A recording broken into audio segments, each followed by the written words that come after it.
আসসালামু আলাইকুম। আমি মোহাম্মদ শাকির রহমান, প্রভাষক, হিসাব বিজ্ঞান বিভাগ, রূপনদী মোল্লা গার্লস ডিগ্রি কলেজ। আমার আজকের ইউটিউব চ্যানেলের ক্লাসের সাবজেক্ট হচ্ছে principal of accounting. Principal of accounting এর আজকে আমরা অ্যাকাউন্টিং ডিপার্টমেন্টের 2022 সালের 10 নম্বর কোশ্চেনটা আজকে আমরা সলিউশন করতে যাচ্ছি। তো প্রথম আমরা কোশ্চেনটা একটু পড়ি। Ramu company completed the following transaction. Ramu Company completed the following transaction in June 2020. June 1. The owner Ramu sold his personal investment Taka 2,50,000 and brought is as capital 2 lakh. অর্থাৎ রামু কি করছে, তার ব্যক্তিগত যে বিনিয়োগ ছিল ওই বিনিয়োগ কি করছে, বিক্রি করছে। বিক্রি করছে কত টাকা? 2.5 লাখ টাকা। 2.5 লাখ টাকা কি করছে? বিক্রি করছে। 2.5 লাখ টাকা বিক্রি করছে, কিন্তু এর মধ্যে থেকে টোটাল টাকাটা কি করে নাই, কারবার আনয়ন করে নাই। কত টাকা আনয়ন করছে? আনয়ন করছে হলো গিয়া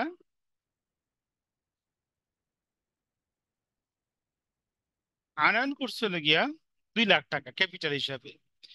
তারপরে পেইড হাউস রেন্ট। আচ্ছা, প্রথমে আমরা রিকোয়ারমেন্টে কি চেয়েছি একটু এটা বলে দেই।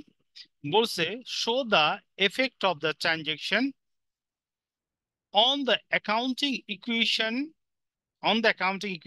Prove the accounting equation. তোমরা জানি অ্যাকাউন্টিং ইকুয়েশন করার ক্ষেত্রে কিছু হেড করতে হয় আমাদের, ঠিক আছে? তো প্রথম লেনদেন দ্বারা আমাদের ক্যাশ একটা দরকার, হেড, আর একটা কি দরকার? ক্যাপিটাল দরকার। ঠিক আছে, তো আমি লিখলাম ক্যাপিটাল। এরপর দেখি কি বলছে। পেইড হাউস রেন্ট 2 মান্থ, 2 মাসের জন্য কি করছে? রেন্ট প্রদান করছে। তারপরে কি আবার একটা প্রিপেড রেন্টের জন্য একটা ঘর লাগবো। আমার কি লাগবো? প্রিপেড রেন্টের জন্য কি লাগবো? একটা ঘর লাগবো। ওকে। তারপরে বলতেছে এখানে পারচেজ মার্চেন্ডাইজ ইনভেন্টরি কি ক্যাশ। ইনভেন্টরির জন্য কি করবে? একটা ঘর লাগবে। বড় টাকা from the bank, loan loan নিছে, নোট, সরি, এখানে বলতেছে বড় ধার নিছে 90,000 টাকা from the bank, sign a note. Note পেয়েবলের মাধ্যমে কি করছে? লোন নিছে। তার মানে কি আমার একটা নোট পেয়েবলের একটা ঘর লাগবে এখানে। রিসিভ অ্যাডভার্টাইজিং বিল টাকা 10,000, 10,000 টাকা কি করছে? বিজ্ঞাপন বিল বাবদ কি করছে? খরচ করছে। এর জন্য ঘর লাগবে না। Sold merchandise inventory for cash টাকা 75,000। মার্চেন্ডাইজ ইনভেন্টরি কি করছে? বিক্রি করছে 75,000 টাকা। ওকে, এর জন্য ঘর লাগবে না। সোল মার্চেন্ডাইজ ইনভেন্টরি টু কলি, কলির কাছে কি করছে? মার্চেন্ডাইজ ইনভেন্টরি বিক্রি করছে কত? 1 লাখ টাকার। এই 1 লাখ টাকা হইলো কি আমার অ্যাকাউন্ট রিসিভেবল। অ্যাকাউন্ট রিসিভেবলের জন্য একটা ঘর লাগবে। অ্যাকাউন্ট রিসিভেবলের জন্য কি হবে? আমার একটা ঘর লাগবে। রিটার্ন মার্চেন্ডাইজ ইনভেন্টরি সোল টাকা 21, 21 তারিখে যে 1 লাখ টাকা বিক্রি করছিলাম আমরা, ওই টাকাটা কি ফেরত দিচ্ছে। রিসিভ অ্যাকাউন্ট রিসিভেবল টাকা 40,000। Profit 20% on sell. প্রফিট হলো 20% সেলের উপর। প্রফিট হলো কি আমার 20% সেলের উপর। তো অ্যাসেটের পাশে আমাদেরকে যে ঘরগুলো লাগবে, inventory, cash, prepaid account, account receivable, এই পাশে কোড লাগবে আমার নোট পেয়েবল, নোট রিসিভেবল, আর কি ক্যাপিটাল। তো ঘরগুলো আমরা কেটে ফেলাই।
হুম, ঘরগুলো আমরা মোটামুটি আগে ফেলাইছি, তো আমরা হেডলাইন গুলো লিখি।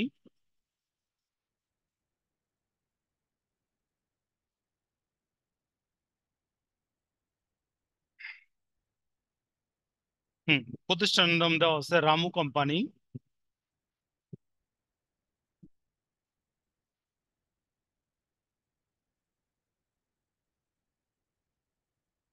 Ramu company.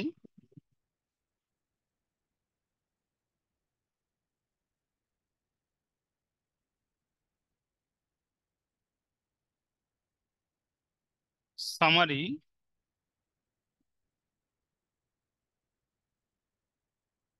Of transaction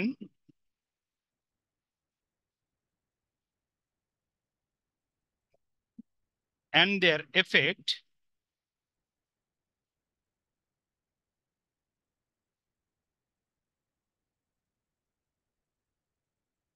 on accounting equation.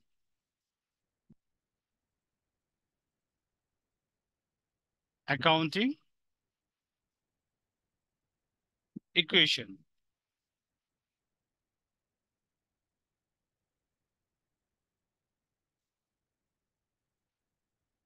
এখানে ডেট, অ্যাসেট সমান সমান লায়াবিলিটিস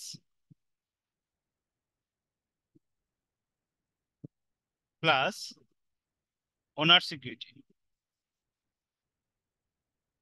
ওনার্স ইকুইটি।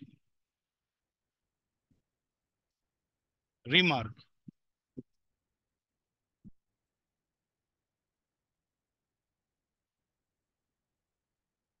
প্রথম কলাম হলো আমার ক্যাশ, এরপর হবে inventory,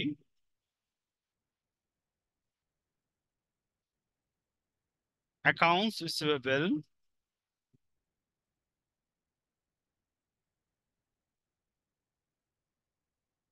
account receivable, prepaid rent,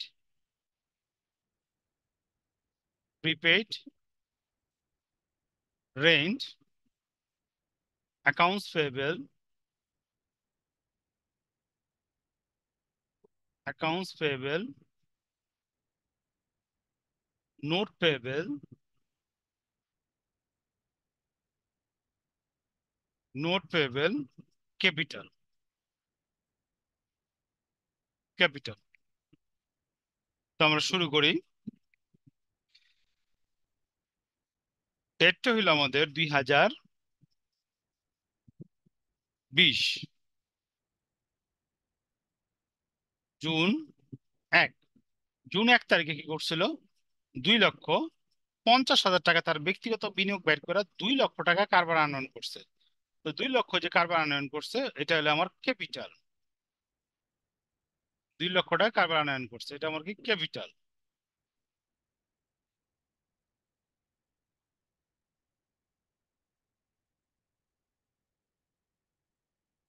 investment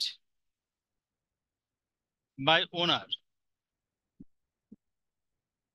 অর্থাৎ মালিক কর্তৃক বিনিয়োগ।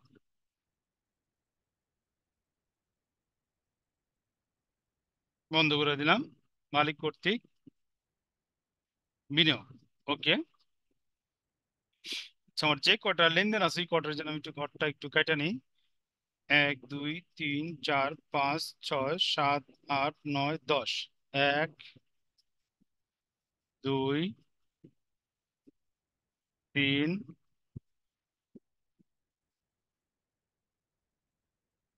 4 5 6 7 8 9 10। ওকে, ঘরগুলো আমি কেটে দিলাম। আচ্ছা, এই পাশে লেখাগুলো একটু এখানে date, cash, inventory,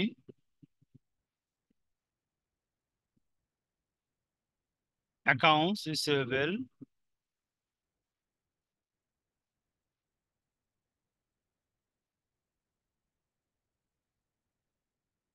prepaid rent,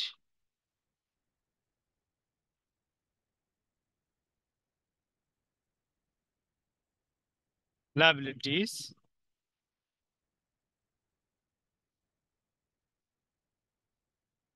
plus owner's equity, accounts payable,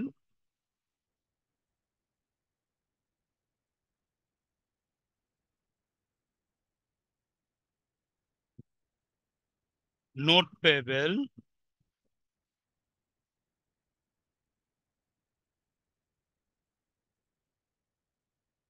capital, remarks, asset. হুম, তো আমরা বসানো শুরু করি। প্রথমটা আমরা বসাইলাম, দ্বিতীয়টা ছিল আমরা কোশ্চেনটার সাথে সাথে একটু শো করি, তোমাদের জন্য বেটার হইব।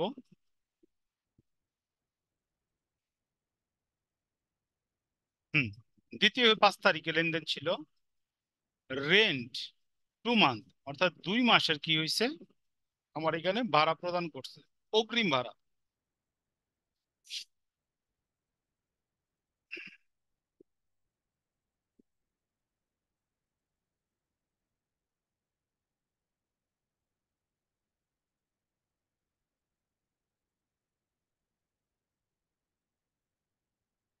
পাঁচ, যেহেতু 2 মাস অগ্রিম ভাড়া প্রদান করছে 20,000 টাকা, তো আমার ক্যাশ কমে গেছে। ক্যাশ কি হয়েছে? কমে গেছে। আরে আমার কি কমছে? আর কি বাড়ছে? আমার প্রিপেড রেন্ট বাড়ছে 20,000 টাকা। ওকে, এরপর আমরা আবার কোশ্চেনে চলে যাই।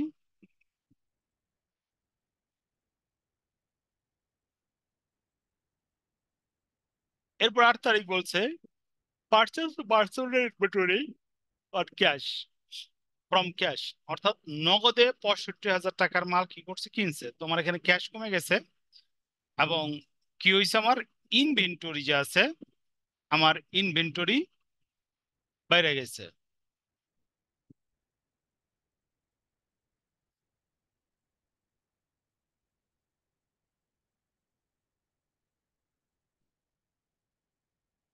হুম, আমার কি হয়েছে? ইনভেন্টরি বাইরে গেছে।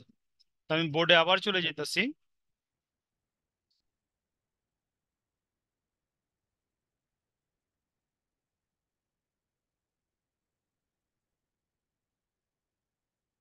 হুম,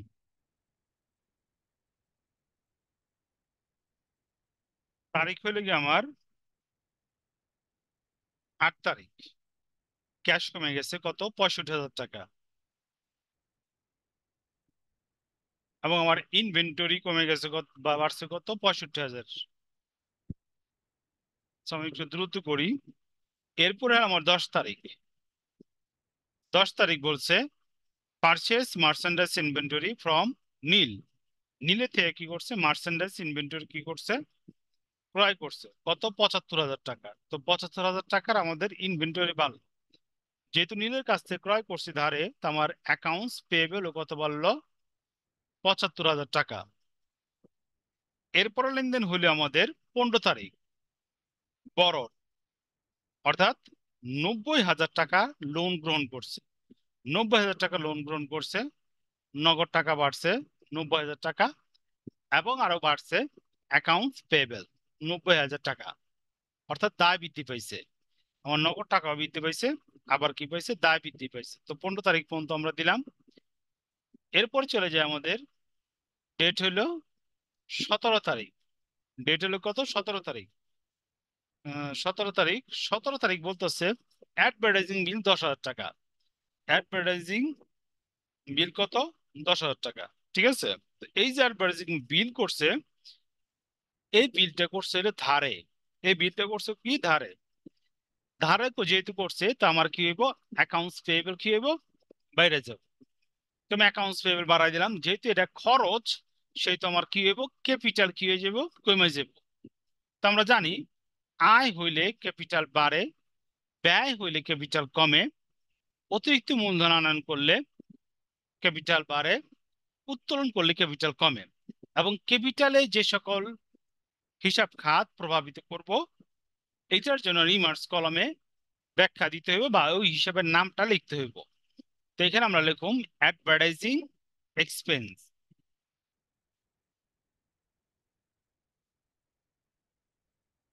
অ্যাডভার্টাইজিং এক্সপেন্স, এক্সপেন্স। এরপরে তারিখ হইলো আমার 19 তারিখ। 19 তারিখ বলতেছে সোল্ড মার্চেন্ডাইজ ইনভেন্টরি কত? 19 তারিখ বলতেছে সোল মার্চেন্ডাইজ ইনভেন্টরি ক্যাশ 75,000 টাকা। 75,000 কি করছে? মার্চেন্ডাইজ ইনভেন্টরি বিক্রি করছে। ঠিক আছে।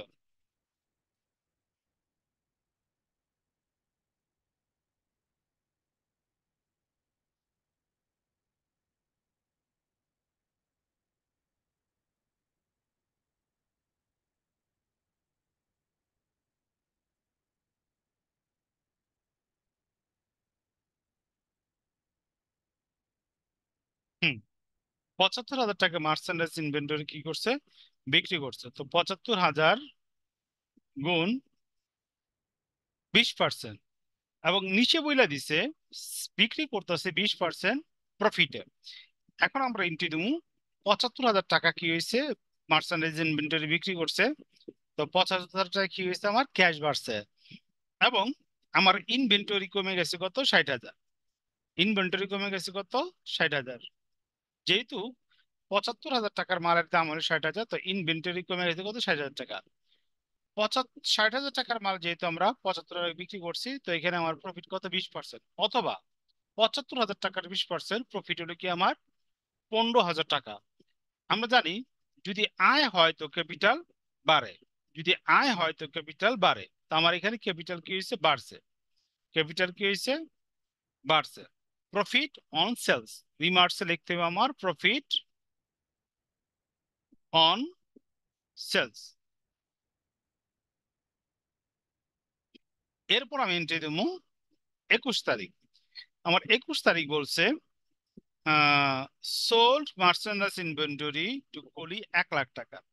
কলির কাছে 1,00,000 টাকার কি করছে? আমি মার্চেন্ডাইজ ইনভেন্টরি বিক্রি করছি। এবং কলির কাছে যে মার্চেন্ডাইজ ইনভেন্টরি বিক্রি করছি 1,00,000 টাকা, এই 1,00,000 টাকা বিক্রি করছি আমি ধারে।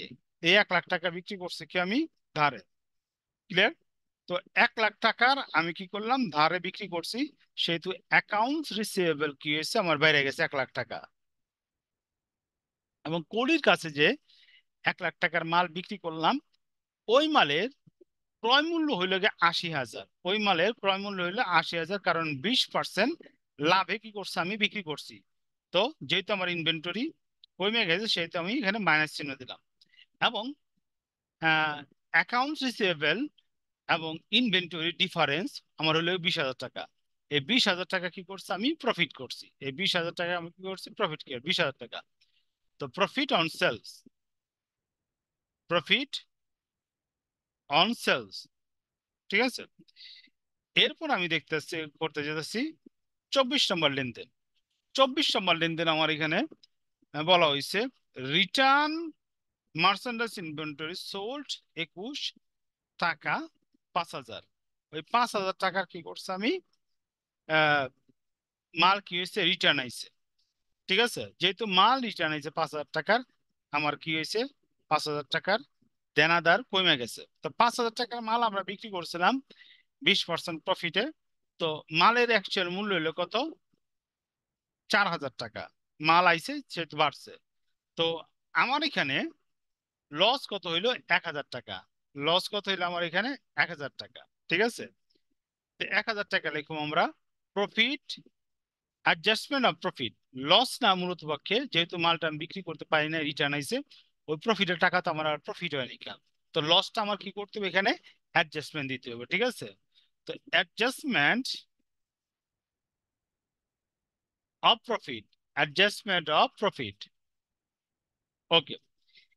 এরপর আমি এন্ট্রি দেব 30 তারিখ। ঠিক আছে। 30 তারিখে বলতেছে পেমেন্ট রিসিভ অন অ্যাকাউন্ট টাকা 40,000। 40,000 টাকা কি করছে আমি পেমেন্ট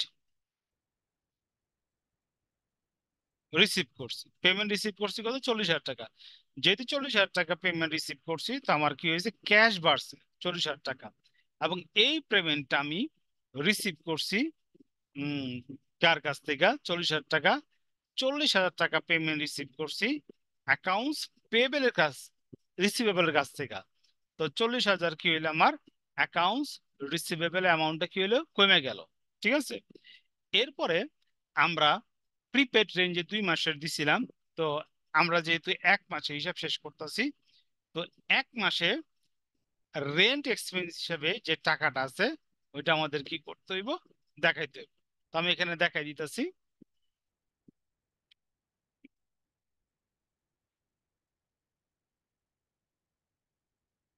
30 তারিখ রেন্ট এক্সপেন্স ওই পাশে আমার প্রিপেড রেন্ট কত দেওয়া ছিল 20,000 টাকা। যেহেতু 2 মাসে প্রদান করছিলাম 20,000 টাকা তো 1 মাসের রেন্ট আমার এক্সপেন্স হবে কত 10,000 টাকা। 10,000 টাকা প্রিপেড থেকে কাটুম এবং 10,000 টাকা কি করুম ক্যাপিটাল থেকে কাটুম। যেহেতু রেন্ট এক্সপেন্সটা কি খরচ। তো রিমার্কস এর ঘরে আমার লিখতে হবে কি রেন্ট এক্সপেন্স এক্সপেন্স। এখন কি করবো আমি যোগ বিয়োগ গুলা টান। ক্যাশের যদি যোগ বিয়োগ টানি আমি আমার ক্যাশের অ্যামাউন্টের আহ যোগ হইতাছে 3,20,000। 3,20,000। ওকে। এরপর আমার এখানে হইতাছে 4,000। এরপর এখানে আমার উম হইতাছে 55,000।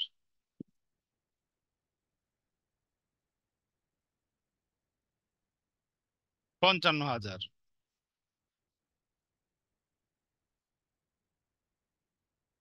এরপর আমার লাস্ট অ্যামাউন্ট হইতাছে 10,000। 10,000। এইগুলো যদি সব যোগ করি যোগ করলে আমার হইতাছে কার্ড একটু চেঞ্জ করে দেই। যোগ করলে আমার যোগফল হইতাছে 3,99,000 টাকা। আমার সবগুলোর কি হইতেছে যোগফল হইতেছে। ঠিক আছে। এখন আমরা যোগ বিয়োগ করব দায় পাশ। দায় পাশের মধ্যে আমার এখানে হইতেছে 85,000 টাকা। 85,000 টাকা। এরপরে নোট পেয়েবল আমার হইতেছে 90,000 টাকা। এরপর আমার ক্যাপিটাল হইতেছে যোগ বিয়োগ করার ফল 2,14,000 টাকা। 2,14,000 টাকা।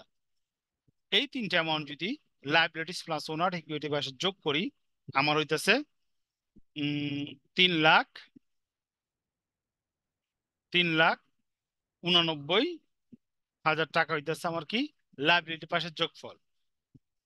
তো এখন আমরা রিকোয়ারমেন্ট 1 করলাম। এখন আমরা রিকোয়ারমেন্ট 2 করব। তো রিকোয়ারমেন্ট 2 তে বলছে প্রুভ করো ইকুয়েশনটা যে হয়েছে ওটা কি করো প্রুভ করো। ঠিক আছে। তো আমরা লিখি prove the equation. Prove the equation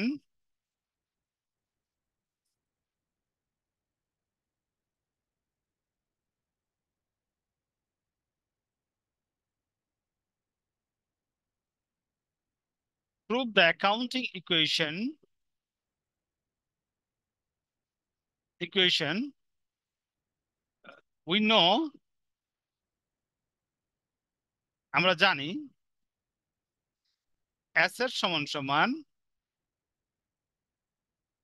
liabilities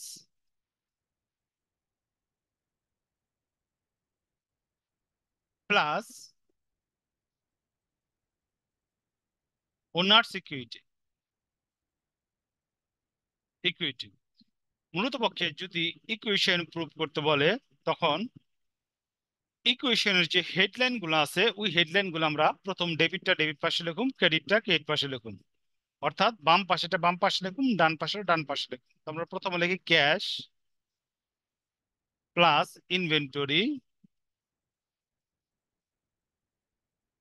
plus prepaid rent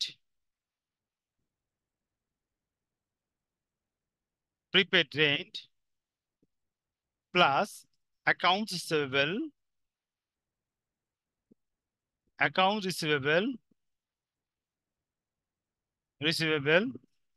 সমান সমান লাইবিলিটির পাশে আছে আমার অ্যাকাউন্টস পেয়েবল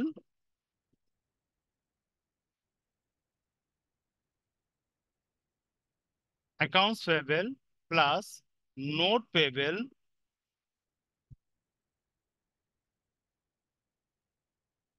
প্লাস ক্যাপিটাল বা ওনার সিকিউরিটি বা ক্যাপিটাল। তো আমি এখন অ্যামাউন্ট গুলা বসাই দিতেছি। কোন অ্যামাউন্ট গুলা? এই যে নিচের যে অ্যামাউন্ট গুলো আছে এই অ্যামাউন্ট গুলো আমরা এখন কি করব, যার যার জায়গা এখানে কি করবো আমরা বসাই দেব। ক্যাশ আছে আমার 3,20,000 যোগ ইনভেন্টরি আছে 4,000, প্রিপেড রেন্ট আছে 10,000, অ্যাকাউন্টস রিসিভেবল আছে 55,000। ওই পাশে আমার অ্যাকাউন্টস পেয়েবল আছে 85,000 যোগ 90,000 যোগ 2,14,000 যোগ করলে সমান সমান হইতেছে আমার 3,89,000 সমান সমান 3,89,000। প্রুভড, প্রমাণিত। তো ইকুয়েশনটা যদি প্রমাণ করতে বলে তখন এই সূত্র লেখা ইকুয়েশনে যে আমরা হেডলাইন গুলা করছি ওইগুলা লেখা হেডলাইনের বরাবর নিচে যে যোগফলটা করছি ওই যোগফলগুলা যোগ করে দিলেই দুই পাশ কি হয়ে যাব, সমান হয়ে যাব। ঠিক আছে? তো আমার আজকের ইউটিউব চ্যানেলের বোর্ড কোশ্চেন সলিউশন ক্লাস এখানে সমাপ্তি। পরবর্তী লেকচার দেখার জন্য আমন্ত্রণ রইল। পরবর্তীতে ফিনান্স প্লাস অন্যান্য সাবজেক্ট গুলাও কি করা হইব, সলিউশন দেওয়া হইব।